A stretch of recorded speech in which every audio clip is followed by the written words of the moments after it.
Israel और America ने मिलकर एक साथ ईरान पर सीधा सैन्य हमला कर दिया है। इस हमले को लायंस रोअर यानी कि शेर की दहाड़ नाम दिया गया है। इसके बदले में ईरान ने भी पलटवार कर दिया है। ये जवाबी प्रतिक्रिया डायरेक्ट, इनडायरेक्ट और अलग अलग तरीकों से की जा रही है। इस बीच तेहरान में वॉर सॉन्ग यानी कि जंग के गीत बजने शुरू हो गए हैं। ईरान के सामने चुनौती दोहरी है। हमला होने की स्थिति में कठोर जवाब देने का घरेलू दबाव भी शामिल होगा। तनाव के बीच ईरान ने खुद साफ कहा है कि वो हमले का जवाब देगा और ये जवाब सीमित नहीं होगा। प्रॉक्सी नेटवर्क से लेकर रूस और चीन भी क्या इसमें ईरान के साथ आएंगे? और सबसे बड़ी बात कि इस हमले के जवाब में ईरान क्या बस जवाबी हमला देकर शांत होगा या ये शुरुआत अब महायुद्ध का रूप लेगी? आइए समझते हैं हर एक पॉइंट। नमस्कार, मैं आशुतोष जोशी और आप देख रहे हैं न्यूज़ 18।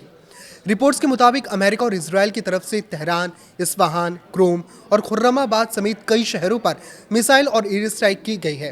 तेहरान में यूनिवर्सिटी स्ट्रीट इलाका, सुप्रीम कोर्ट और न्याय मंत्रालय के पास धमाके की खबर है। अमेरिका के पास खाड़ी क्षेत्र में कई सैन्य अड्डे और नौसैनिक बेड़े तक है। किसी भी अमेरिकी ठिकाने पर हमले की स्थिति में वॉशिंगटन की प्रतिक्रिया बड़े पैमाने पर हो सकती है। इसमें ईरान के सैन्य प्रतिष्ठानों, मिसाइल ठिकानों या परमाणु ढांचे भी शामिल हैं। ऐसे में ये जानना जरूरी है कि ईरान की आधिकारिक सैन्य क्षमता आखिर है कितनी।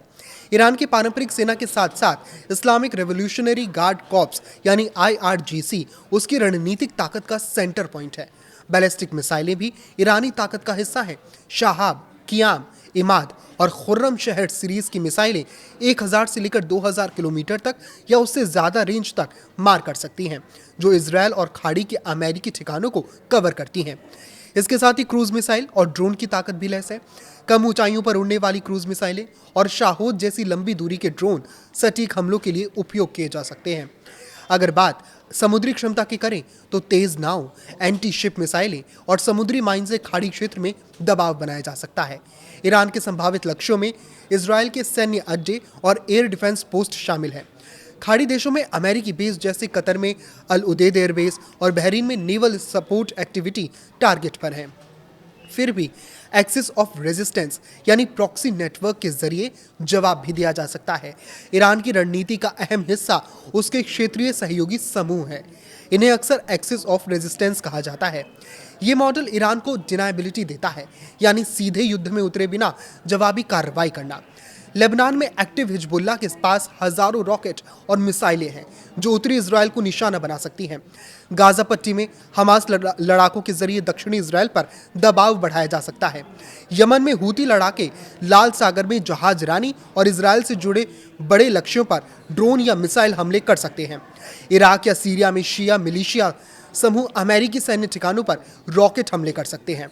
हॉर्मुज स्ट्रेट से समुद्री दबाव के जरिए तेल का खेल, क्योंकि विश्व के कच्चे तेल का सबसे बड़ा हिस्सा हॉर्मुज स्ट्रेट से होकर गुजरता है।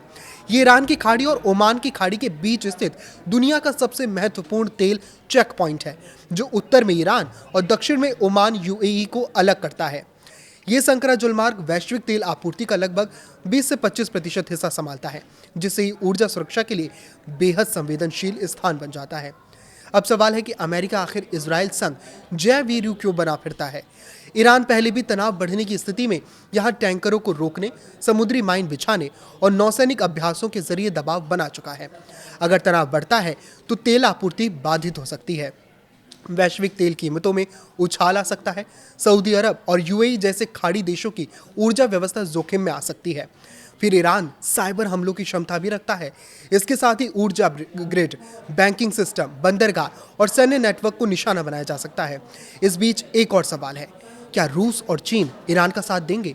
तो जवाब है कि ईरान का सामना दुनिया की सुपर पावर अमेरिका से है।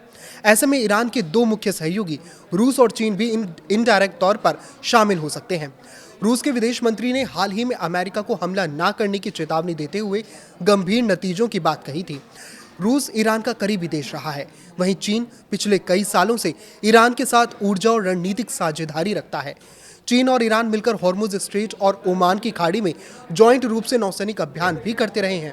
इसीलिए ईरान की संभावित रणनीति कैलिब्रेटेड एस्केलेशन की हो सकती है, यानी सीमित लेकिन प्रभावी हमले, ताकि संदेश भी जाए और युद्ध भी ना फैले। इजरायल और अमेरिका के साथ सीधा युद्ध पूरे पश्चिम एशिया को अस्थिर कर सकता है।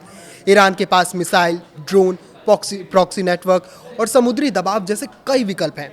हालांकि हर कदम के साथ बड़े क्षेत्रीय युद्ध और वैश्विक ऊर्जा संकट का खतरा जुड़ा है। आने वाले दिनों में कूटनीति और सैन्य संयम इस बात का फैसला करेंगे कि तनाव सीमित रहेगा या व्यापक संघर्ष में बदलेगा। इस पर आपकी क्या राय है, हमें कमेंट करके जरूर बताएं। लाइक करें, शेयर करें और इसी तरह जुड़े रहें। नमस्कार।